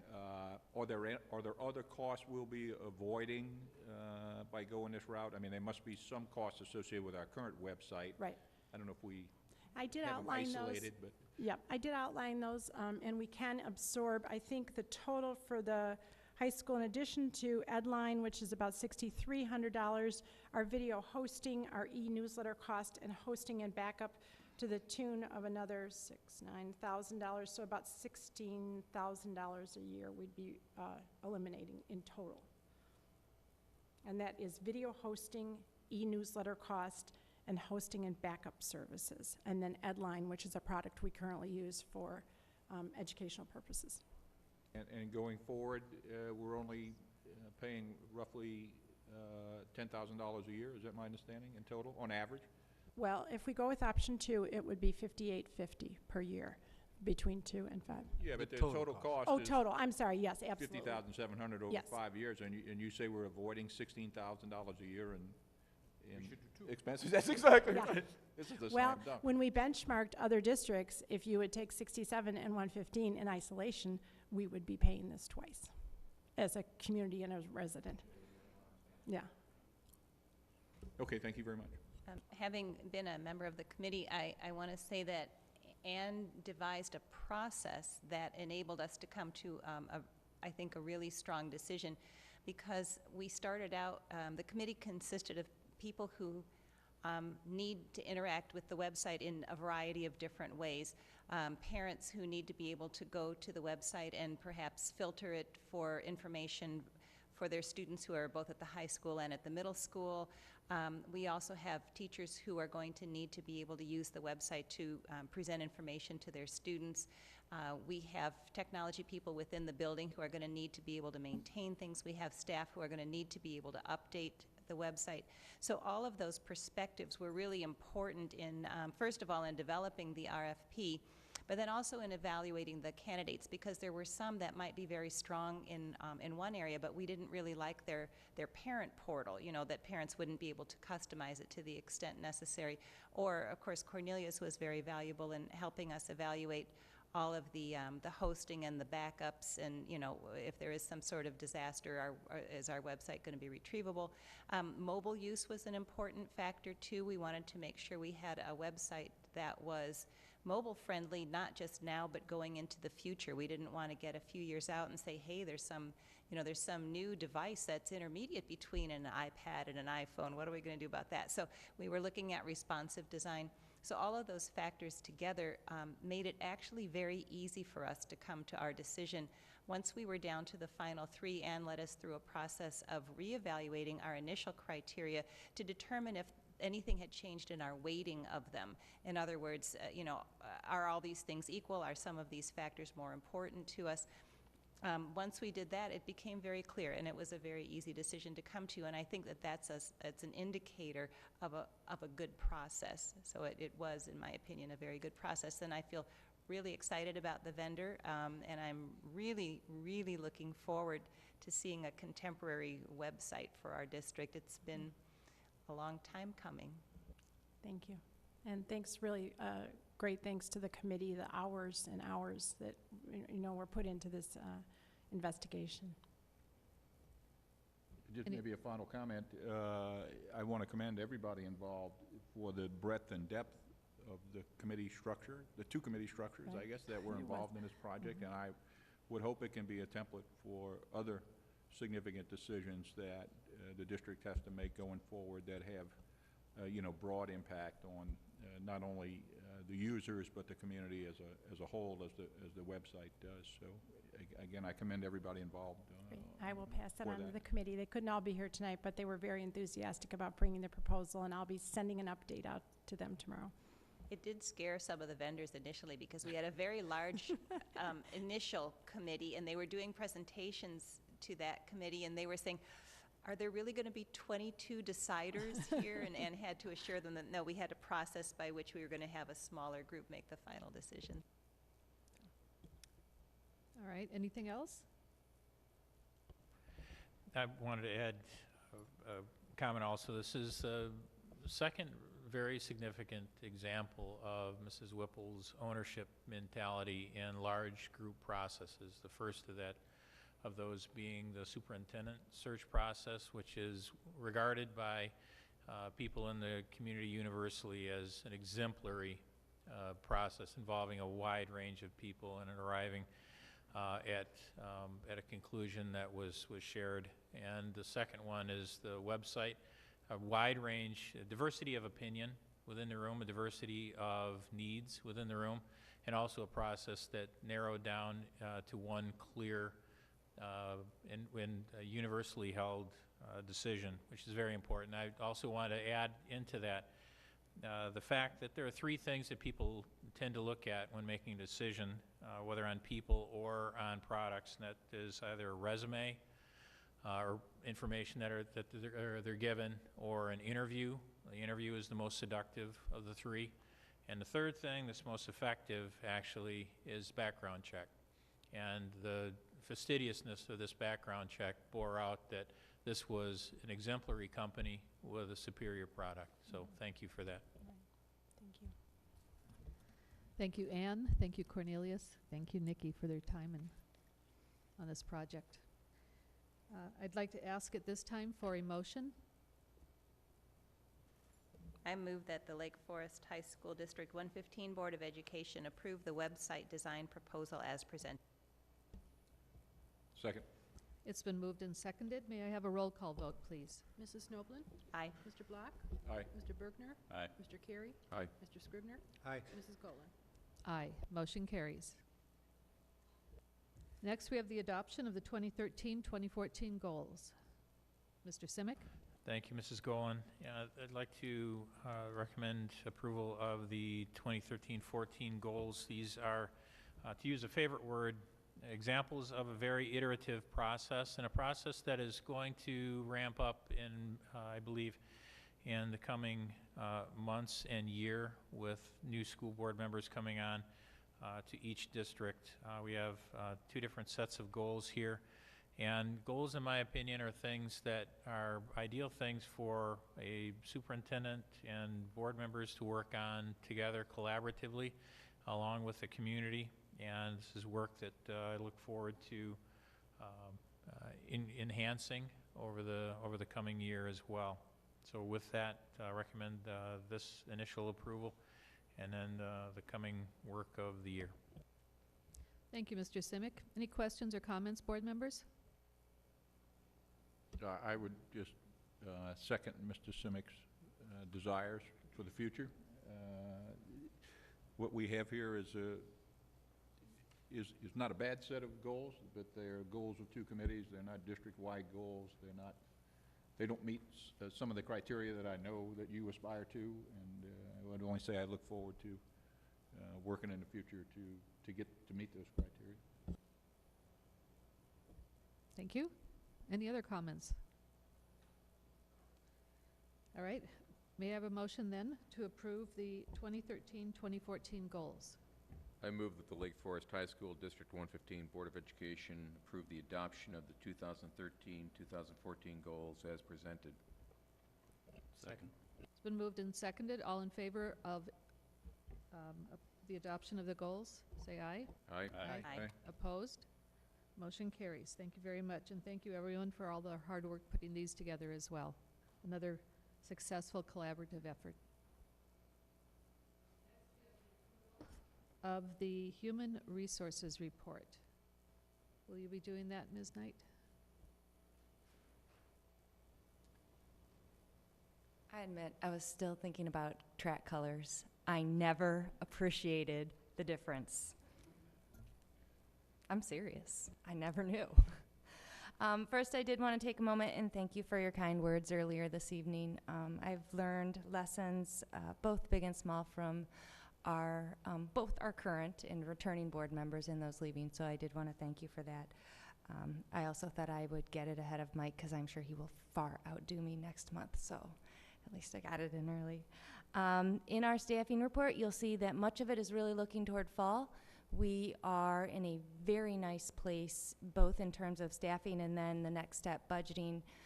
Jen and Katie Laboon met with Jay and I last week, and we are very pleased just that we have a pretty accurate idea of where we're going to be with personnel for next fall. I also wanted to mention that we have a Capturing Kids' Heart training coming up next week with our teachers.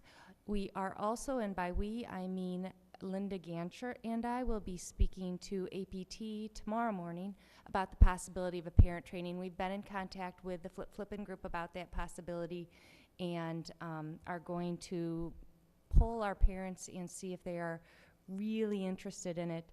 And if so, we'll move forward with that next fall. We have been in this idea of iterations. We are in probably our 4th iteration of a look at what we are going to do during those June professional development days. And we have plans for extending our conversation from February 15th and then moving further in terms of vision, in terms of where we're going as a school, and in terms of where we're going with our students.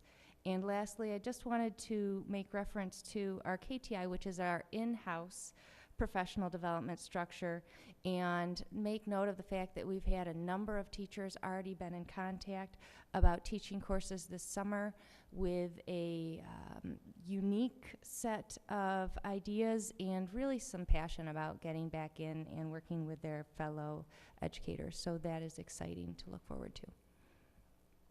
Thank you, Jen, very much. Board members, do you have any questions or comments at this time? Mr. Simic? Ms. Knight, did we have a board meeting between the ASCD conference and today? Or is this the first meeting since ASCD? This would be our first meeting. Okay. Would you care to go into a little bit of detail about that conference? About the actual experience or about our participation or some of both? Well, for board members, give it a little bit of context here. The ASCD is the mecca of all conferences in this industry on teaching and learning. I mean, there's nothing that compares to it. And in this year, it happened to be in our backyard. It was downtown Chicago, the McCormick Center, and McCormick Place, excuse me. And we sent a large contingent of folks from both 115 and 65. And this is a very significant undertaking because it is reinforcing a number of the things that, we have a number of staff in the high school that really, really want to go after some initiatives to pursue some ideas. And this created a level of enthusiasm and engagement for those ideas that is really desirous and welcome. So if you wouldn't mind talking about that. Yeah, I think I want to reference both two pieces of it. One is the actual substance of the conference, and two is the interplay of the experience within our faculty.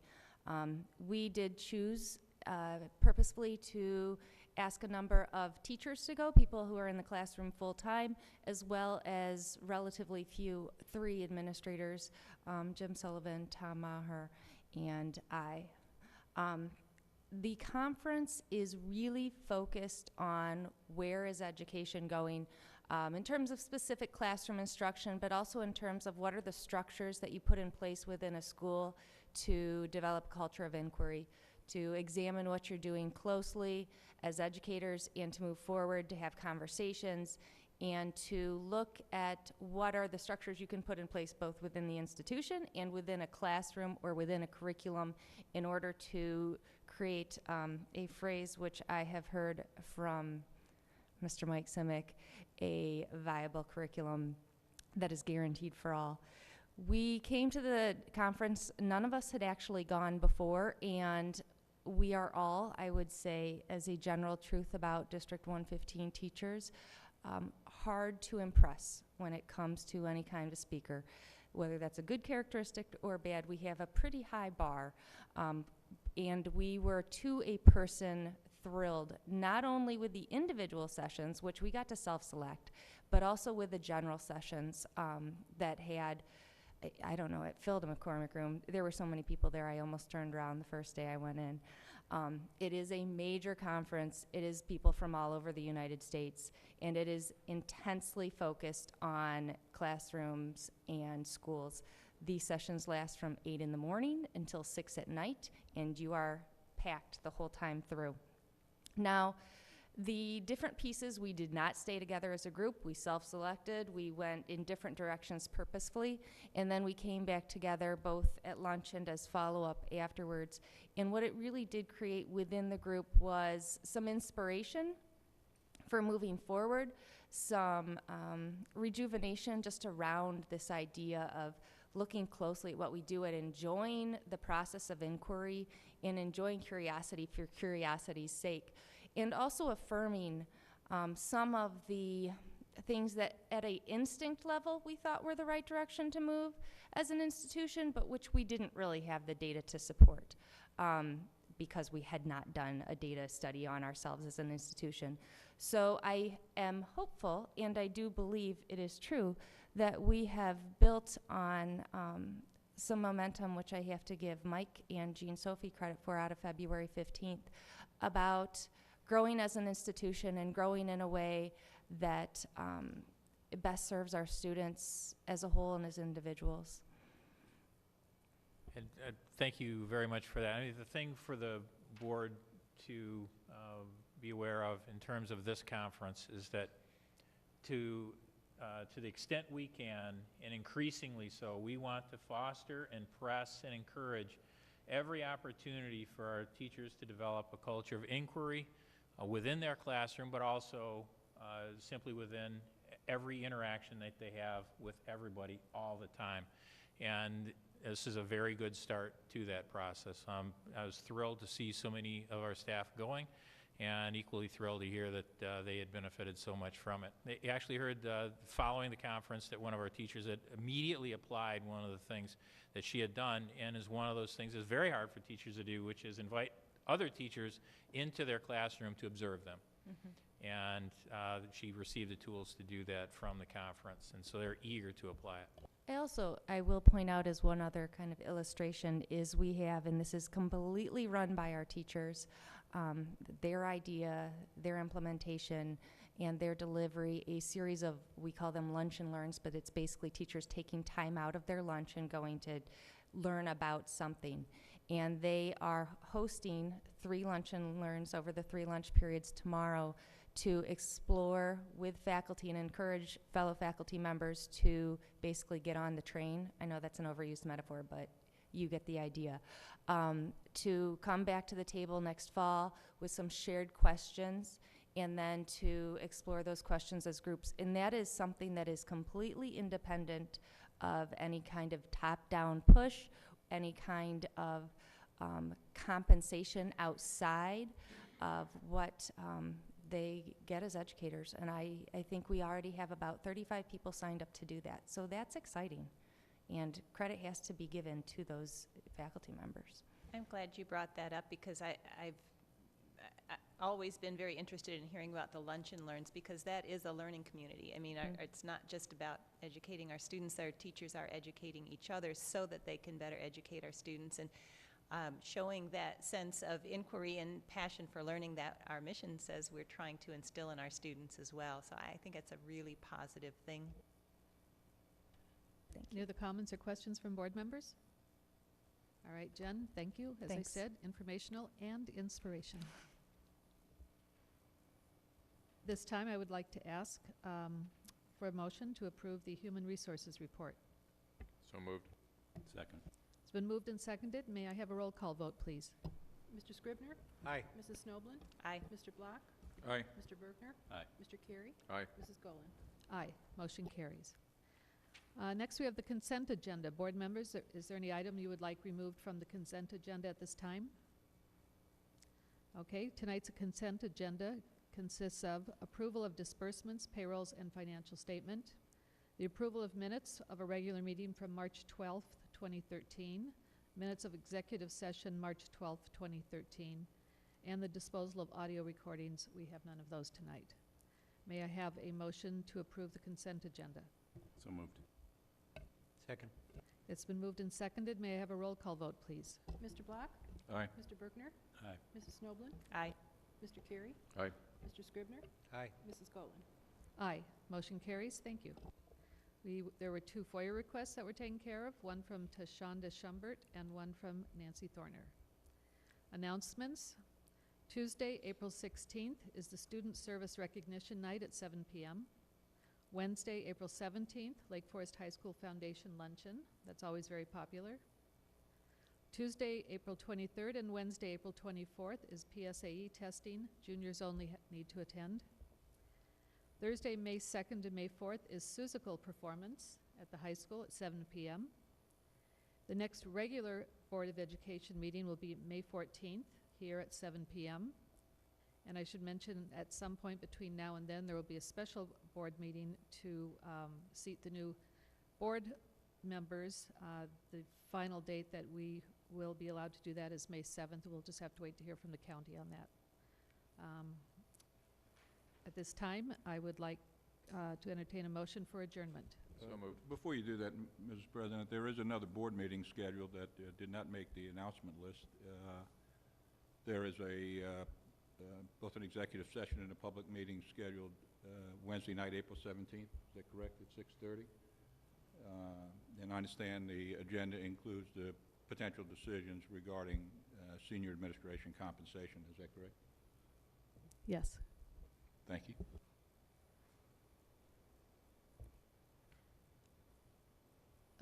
Okay, motion to adjourn. Did we get that? So moved. Moved.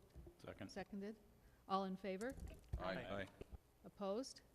Meeting is adjourned. Thank you, everybody.